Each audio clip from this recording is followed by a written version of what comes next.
नाशिक शहर पोलीस विशेष पथकातील अंमलदार पोलीस नाईक दत्तात्रय चकोर यांना गुप्त बातमीदार यांच्या मार्फतने एक इसम बोरगड नाशिक येथे कोयते विक्रीकरिता घेऊन येणार असल्याची खात्रीशीर बातमी मिळाली. ही बातमी मिळाली असल्याने विशेष पथकातील अधिकारी व अंमलदार यांनी 5 फेब्रुवारी रोजी म्हसोबावाडीकडून म्हसरूळकडे जाणाऱ्या रोडवर कॅनलच्या पुलावर बोरगड म्हसरूळ नाशिक येथे सापळा लावून इसम हर्षल सुनील वणवे वय वर्ष 20, सतीश बाळू भांगरे वय वर्ष 18 यांना शिताफीने ताब्यात घेऊन त्यांच्या कब्जातून विनापरवाना बेकायदेशीररित्या विक्री करण्याच्या उद्देशाने कोयते बाळगताना मिळून आले.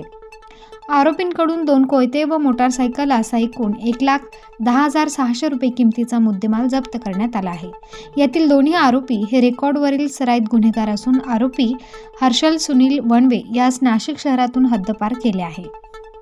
सदरची कामगिरी संदीप कर्णिक पोलीस आयुक्त नाशिक शहर, प्रशांत बच्छाव पोलीस उपायुक्त गुन्हे, डॉक्टर सीताराम कोल्हे सहाय्यक पोलीस आयुक्त गुन्हे नाशिक शहर यांच्या मार्गदर्शनाखाली विशेष पथकातील वरिष्ठ पोलीस निरीक्षक पंकज भालेराव, सहाय्यक पोलीस निरीक्षक प्रवीण सूर्यवंशी, सहाय्यक पोलीस निरीक्षक हेमंत नागरे, किरण रोंदळे, हेमंत फड, पोलीस हवालदार किशोर रोकडे, भारत डंबाळे, पोलीस नाईक योगेश चव्हाण, दत्तात्रय चकोर, सुनील कोल्हे, भूषण सोनवणे, पोलीस अंमलदार विठ्ठल चव्हाण, अविनाश फुलपगारे, गणेश वडजे यांनी केले आहे.